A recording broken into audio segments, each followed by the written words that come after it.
What's up? Somebody hold my blood. Hey, somebody hold my blood. I'm gonna get up.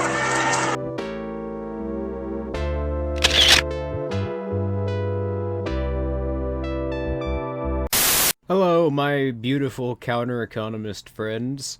So, why are undercover police officers going to protests and attempting to instigate riots by smashing windows?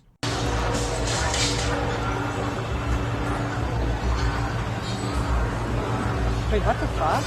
Oh, they're fucking breaking it. Shit. Why are the local governments of many of the cities where these riots are occurring in laying out stacks of bricks before the riots start near major business districts where there are no construction projects occurring and otherwise no reason for them to be there? This right here?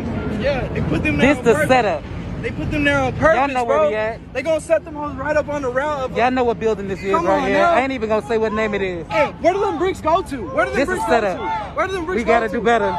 Ain't no damn construction. Gotta do better. Ain't no damn construction around here. I see. Ain't no damn construction around here. You just gonna set a pallet of bricks right there. Oh, okay. Listen, I did jury duty 3 months ago. Y'all don't keep no bricks right there. Do better. Aliens. Hello there, everyone.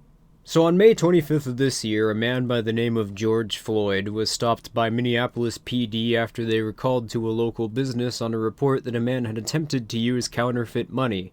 In other words, fiat notes, except these weren't printed by the Treasury. Ha That wasn't a joke. That's literally what it means to counterfeit US dollars. Anyway, not really any need to explain what happens next or to waste much time speculating about the small things, because the reason I'm even talking about this event has almost everything to do with what happened after the police showed up to confront Floyd. And needless to say, the entire incident was recorded, and unless you've been living under a rock for the last week, you've probably seen a picture or a short clip in either one of the state media outlets, through some second stream or independent commentator online, or referenced in some other form. But basically, over the span of about 10 minutes, George Floyd was murdered after several members of the Minneapolis PD threw him to the ground and suffocated him. There's a bit of quabbling over whether or not he suffocated or whether or not he had a heart attack, because apparently Floyd had a long history of heart problems, but it doesn't really matter because the fact that no one can reasonably dispute, since the entire incident was recorded, is that police killed him without provocation, and it was very much intentional. Regardless of why George Floyd died, at the very least, the police who were involved in his death are guilty, according to the state of Minnesota's legal codes, of manslaughter in the first degree. However, at the time of recording this video, all that's happened is the officer who killed Floyd, Derek Chauvin, was fired from the Minneapolis Police Department. However, given the amount of traction this story's managed to obtain, and the events which have resulted, this is probably going to change for reasons that'll be explained in a moment. But I'll admit, being fired is a bit more than what usually happens to police on lower profile incidents who murder innocent people, where they just receive quote-unquote administrative leave, which is essentially a euphemism for paid vacation. And if the police of that particular jurisdiction happen to have the extra layer of bureaucracy that is a state union, they may even be quietly relocated and hired by the police department of a nearby town after a few months when everyone forgets about whatever they did, much like the practice which the Catholic Church is infamous for. I'm shooting them. I need some paid vacation. That's what I'm saying. Now, obviously, the framing surrounding the George Floyd incident, along with the reason everyone is talking about it, has almost nothing to do with George Floyd's murder in and of itself. The reason, of course, that this is a news story is because practically every major city in the United States is on fire because of the riots which were started following, and because of the narrative promoted by the state media, along with the trends being promoted by all of the major social media corporations. We feel hunted.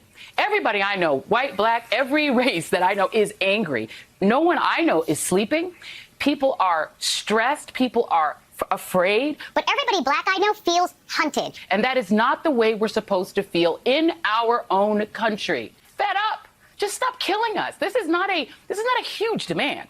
Black Lives Matter was a minimal demand. Just acknowledge that we're people. Now we're just like, just stop killing us. Whether it is police or ex-police or civilians. Please just stop killing us. Long story short, if we were to believe the narrative being promoted by the state at the moment and its gatekeepers of communication, in every major city right now, there is a grassroots movement of protesters who are angry about the fact that George Floyd was murdered, and the reason he was murdered was obviously a product of racism, somehow, which attracted a bunch of Antifa activists to start destroying cities and clashing with riot police, who are just a bunch of anarchists, and all anarchists are inherently affiliated with Antifa, which is now classified as a terrorist organization by the DOJ.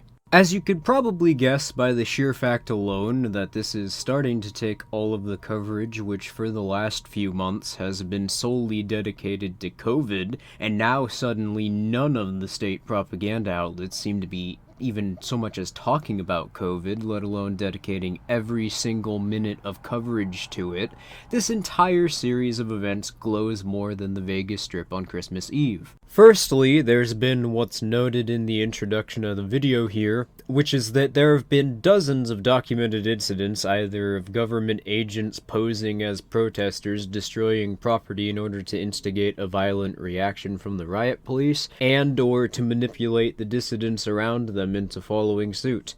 Governments around the world have a very long history of planting agents into crowds of protesters for these exact purposes, along with attempting to bait proponents of the general intersection of positions vaguely associated with whatever it is that the crowd of protesters is virtue signaling for, to both invest their time and resources into engaging in counterproductive activities and identifying them in order to put them on watch lists. This could be seen in the Vietnam War protests in the United States, the anti-globalization movement in the early 2000s, Occupy Wall Street in the early 2010s, and recently the Hong Kong independence movement. Including, of course, in 2007 at the Montebello protests, where there was protests specifically against something called the SPP, the Security and Prosperity Partnership, that was a type of nascent North American union that activists were very concerned about.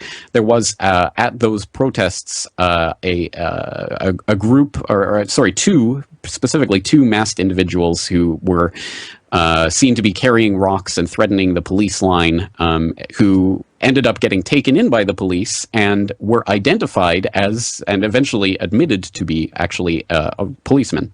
They were policemen who had been dressed up as protesters who were starting to try to entice the police into acting against the protesters. So I think we can see something of that phenomenon in these mysterious masked men who show up. And for example, in the 2010 Toronto G20 summit, there were the masked anarchists, quote unquote, who showed up and set the police car on fire, and that became the iconic image of the G20.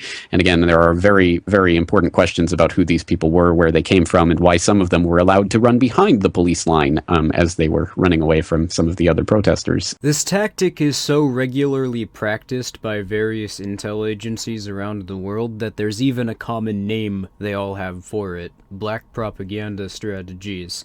And the Black Bloc organization strategy associated with Antifa makes it remarkably easy for government agents to slip into crowds of protesters because it allows them to blend in, looking identical to potentially hundreds of people. So not only would their appearance be obscured by the black disguise, but they would also look identical to everyone around them, so even if they were witnessed smashing property or punching someone in the face, there's a very good chance they wouldn't even be able to be picked apart from the rest of the crowd around them. The fact that Antifa and the Black Bloc tactic has been so closely associated with anarchism by the state adds on to the narrative convenience because it allows the state to feed into the social order they promote and attempt to associate for people who aren't as literate when it comes to libertarian philosophy a connection between general skepticism towards political rule and violent, aimless street thuggery.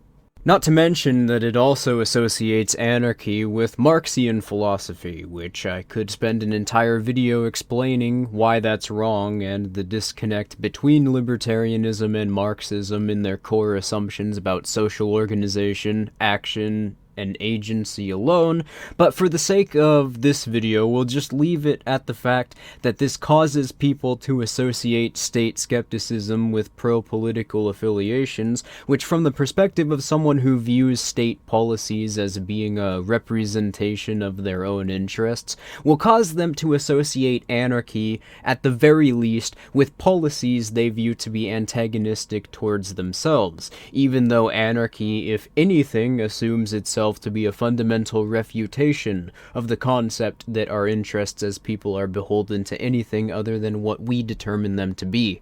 As for the spin regarding Floyd's murder itself, by blasting all the media outlets with non-stop coverage of the incident and framing it as a race issue, or the cause being systemic racism, the state has managed to completely obfuscate any questions which many people may have otherwise asked about the incentives inherently created by the state's violent plunder of resources and monopoly on supply chains which it depends on in order to maintain itself, or about the monopoly on security along with arbitration, which is the actual reason why state agents are able to flagrantly get away with murder or to generally aggress upon innocent people.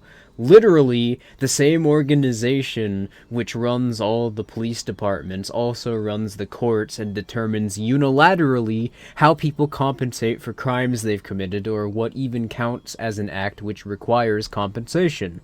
Nope, it's just a white guy who saw a black guy minding his own business and decided to let out his inner snow chimp. That's why George Floyd is dead. It has absolutely nothing to do with state actors as a class, or how in the current society people who aren't politically connected to the state are at the complete mercy of those who are. Not to mention that because the excuse of racism doesn't even come close to actually addressing the fundamental issues which caused this gross inequality of authority that allows cops to murder innocent people, regardless of their race really, all that blaming some abstract quote-unquote systemic racism does is not allow people to actually address why innocent people are being murdered by police, and why the police can keep getting away with it.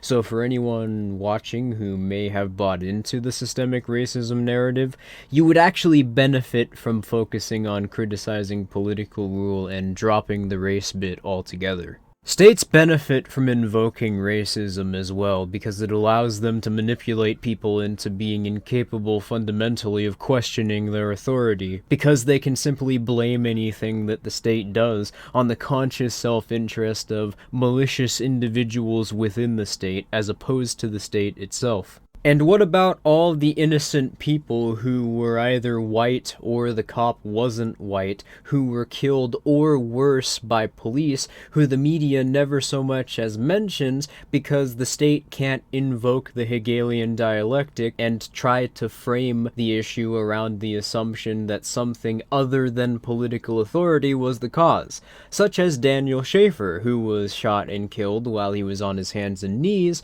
while the cop who shot him taunted him under his breath. The whole incident was caught on camera, by the way, just like George Floyd. Or Duncan Lemp, who, because he made spicy libertarian memes on Instagram, his neighbor used the new red flag legislation, created by the Trump administration, by the way, to legally swat him, and the police killed him in his sleep.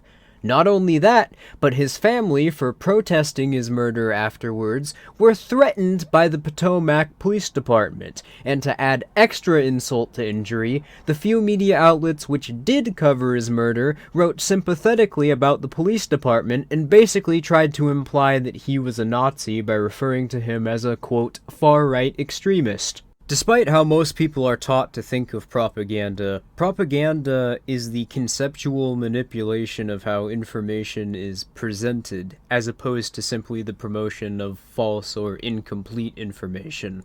If one has a sound understanding of conceptual truth or the ability to evaluate principles or information from a conceptual basis, then false information isn't really going to do much to sway them, because more than likely the person in question is going going to be able to intuitively identify that something is wrong with what they're being told and reject it as a consequence.